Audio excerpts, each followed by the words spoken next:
Welcome, Gunrunner.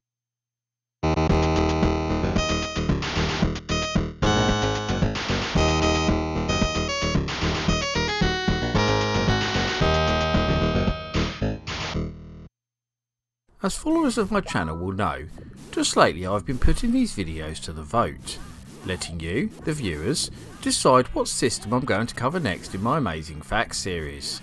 Usually when I put up a poll, I'm never quite sure which one of the 5 options are going to win, but in the case of this one, I knew the moment I posted it that the Sharp X68000 would win, and I wasn't wrong, despite a pretty valiant and rather surprising effort by fans of the Commodore 16.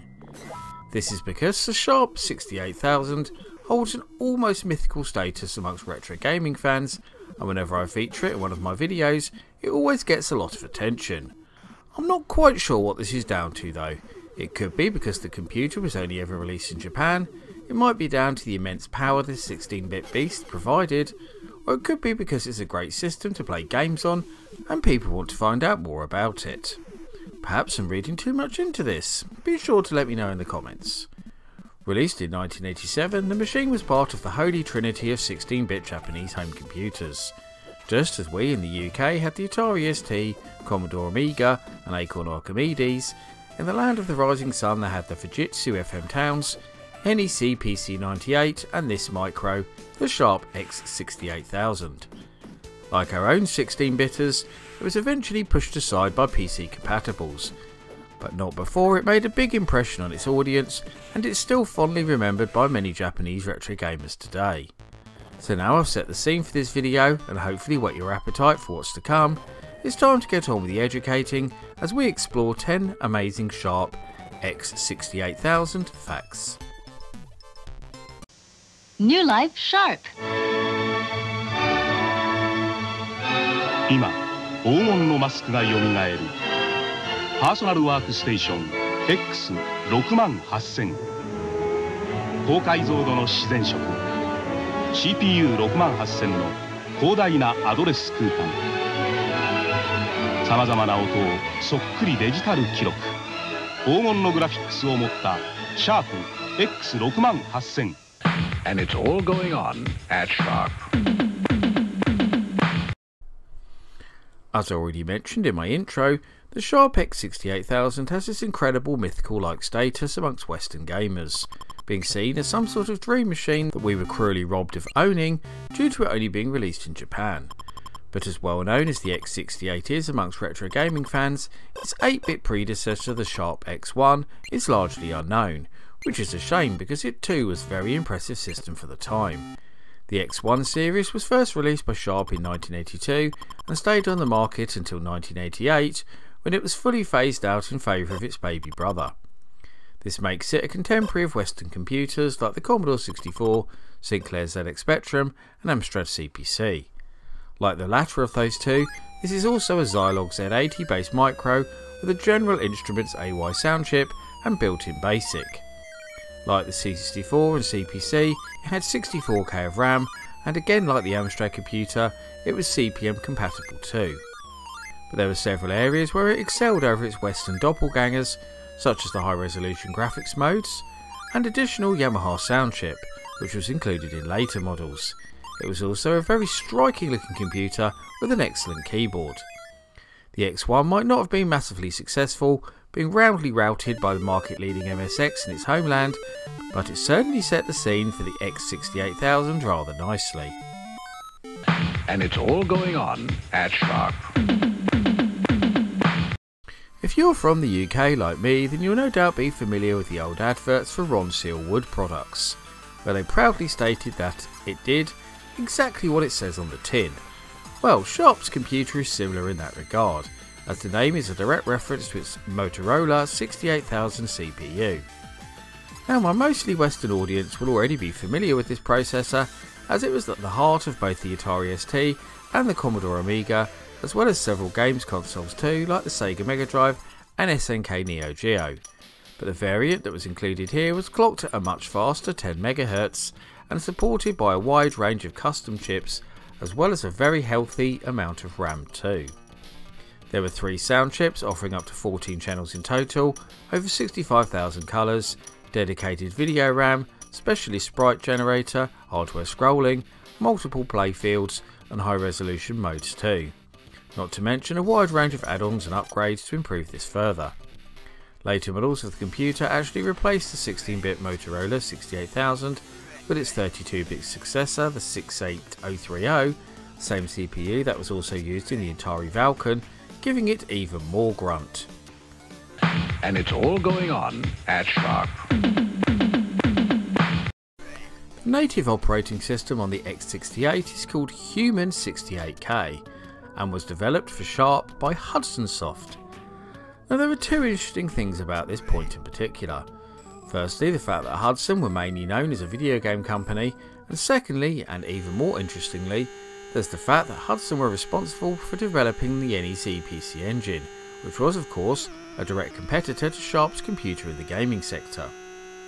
Human 68K is very similar in many regards to MS-DOS, and also featured English-based commands following much the same structure with executable files using the .x extension.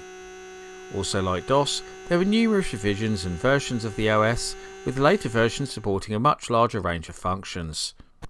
There were also some third-party alternatives created too, like NetBSD and OS9.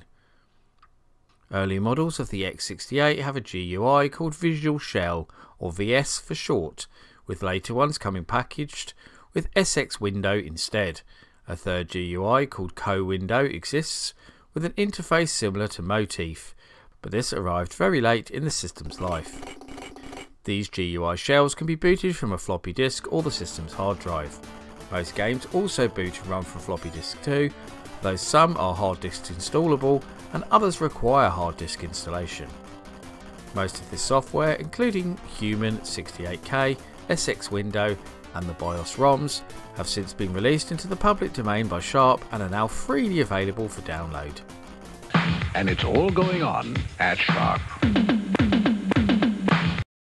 As a games-focused computer from the land of the rising sun, it's hardly a surprise to learn that the Sharp X68000 is awash with arcade conversions, with major coin-op companies like Capcom, Konami, Taito, Namco and even Sega lending their support to the machine. The latter of those would be a surprise to many, however, given that the X68 was directly competing with Sega's own Mega Drive. Indeed, the ports of Thunderblade and Afterburner on Sharp's computer are far more impressive than those found on its 16-bit console rival. To show its arcade pedigree, Sharp even included the excellent port of Gradius as a pack-in game. In fact, shoot-em-ups was an area that the X68 really excelled in, mainly thanks to its extremely powerful sprite hardware, with outstanding conversions of games such as Thunder Force 2, Darius, Galaga 88, R-Type and Fantasy Zone. Despite the X68 being designed as a state-of-the-art game system, it did also feature a nice selection of classic arcade titles too, so fans of the so-called Golden Age should look out for the likes of Asteroids, Xevious, Crazy Climber, Dig Dug and Galaxian. And it's all going on at Sharp. One reason that people chose a home computer over a console is that they usually supported a wide range of different add-ons designed to improve the user experience. Of course, the Sharp X68000 is part of this category and supports a wide range of different peripherals. In fact, when you look at the list of different options, there's an incredible array of add-ons available for the X68 that includes things such as MIDI ports, hardware accelerators, speech synthesizers, blitters, modems, network cards and coprocessors. These don't just enhance the already powerful hardware on offer, they also cement the Sharp X68000 as the most powerful computer in its class during their era. Given that the X68 still has a pretty hardcore following, especially in Japan, there are still people coming up with new options and upgrades to the computer, including a broadband modem that lets you surf the internet. And it's all going on at Sharp. It's certainly not unusual for home computers to come in a wide range of different variations and setups, with various upgrades being made to the core hardware within their lifetimes. So you won't be surprised to learn that the X68000 is very much the same in this regard. However, you might be surprised to learn just how many variations of the X68 hardware are out there. As you can see from this table displayed on the screen right now, there are no less than 20 different models of the home computer that were released between its debut in 1987 and cancellation in 1993. As well as the usual improvements to things like the RAM and operating system, there were also other upgrades worth pointing out, like the addition of an extra sound chip, new CPUs, and the old school 5¼ inch disk drive being replaced with a more modern 3.5 inch variation. Things like this are well worth looking out for if you're considering purchasing one of these highly desirable home micros. And it's all going on at Sharp. As mentioned already in this video, the X68 was very much designed with gaming in mind, and had very similar hardware to many arcade machines of the era. So much so in fact that Capcom most famously used the computer as the development kit for all their CPS powered coin-ops. If you look at the hardware for Capcom's CPS setup, you'll see many similarities with the Sharp machine, and indeed this also meant that Capcom would port many of their own games over to the X68, including the likes of Final Fight, Ghouls and Ghosts, Strider, the original Street Fighter 2 and its super sequel. All of these conversions are incredibly impressive. Capcom also created special joystick adapters for the computer that allowed you to use Sega Mega Drive 6-button controllers, Super Nintendo joypads, and Capcom's own Power Stick, which was an arcade-style joystick specifically designed for fighting games.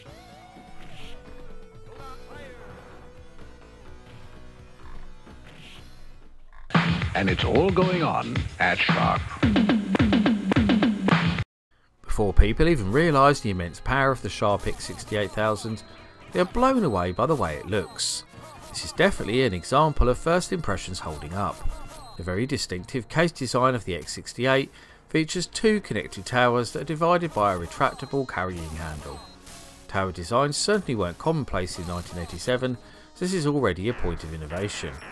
But this wasn't the only inventive feature. The system was also one of the very first to feature a software controlled power switch. Pressing this switch would signal the system software to save and shut down, much like the implementation within Windows in modern PCs. The screen would then fade to black and sound would fade to silence before the system turned off, so you know the process was complete. The keyboard itself has a mouse port built into either side, and the front of the computer has a headphone jack, volume control and Atari compatible joystick ports, as well as the expected keyboard and mouse ports. The rear has a variety of different ports including stereoscopic output for 3D goggles, FDD and HDD expansion ports and I/O board expansion slots. And it's all going on at Sharp. As we started to move into the early 90s, PCs began to take a serious foothold in the industry, not just in the West but in Japan too. And just as the wide range of IBM compatibles pushed the Atari ST and Commodore Amiga out of the market in Europe, they were also doing the same to the likes of the Fujitsu FM Towns and Sharp X68000 in Japan. So Sharp had a plan to create a new hybrid computer known as the PowerX, which would be compatible with both the X68000 and MS-DOS2. It would be based on a 66 MHz IBM PowerPC 601 CPU and come with 8 MB of RAM, 240 MB hard drive and twin 3.5 inch disk drives. Not much more is known about the computer other than this, and no prototypes of the hardware are known to exist. Sharp certainly weren't the only people to consider this option either, as Atari had plans to create a PC Falcon hybrid, and of course Acorn released a range of RISC PCs to try and prolong the life of their own Archimedes range. It's said that Sharp cancelled development of this new machine after seeing the disappointing sales of the new 030 pad computers. The writing was already on the wall for the format, and they decided it would be wiser to cut their losses and focus on something else. Unlike Atari and Commodore in the West, Sharp had the luxury of a vast portfolio of other products to fall back on. And it's all going on at Sharp. I was very surprised that the next fact hasn't been more publicised, but it seems that just last month, a Japanese company called Zuki Inc. began teasing us all with a series of tweets suggesting that they were developing a fully licensed Sharp X68000 Mini. The first tweet was posted on the 5th of August showing a mini tower unit alongside a slightly redesigned mouse and keyboard. This suggested that the Mini would be about a quarter of the size of the original, and a later tweet expanded on this by showing a blurry image of this main unit in both black and white with the small handle visible on top. A few people doubted the existence of this product, declaring it as nothing more than a fancy mock-up produced to tease the X68's loyal Japanese fanbase. But further research reveals that the company behind this announcement had previously been involved in the development of both the Sega Mega Drive Mini and Konami's PC Engine Mini, as well as Taito's eGrit Mini arcade machine. This information was a real game changer, making its existence seem a lot more credible. Fingers crossed you can only hope that this version of the X68 does make it to the West.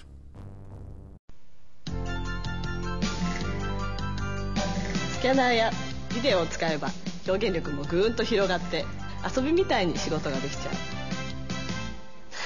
使いこなして夢工房。見てくださいこの質感。カチッとしてシャープでしょう。全部こいつが計算して自分で書いてくれるんですよね。これはもう数字の後ですよ。デジタル遊びのアーティスト。子犬のように甘えたい。シュリルリルハウ。子猫のように抱きしめて。いくつ抜きでもいいかもしんない。夢のロール箱開けてみて。このパソコンならこんなに面白いゲームが楽しめる。ゲームセンターのスーパーゲームからこのマシンのオリジナルゲームまで夢があってますます面白い。パーソナルワークステーション X68000 夢の続きを語ろうよ。 Sharp. And that rounds up my look at 10 amazing Sharp X68000 facts.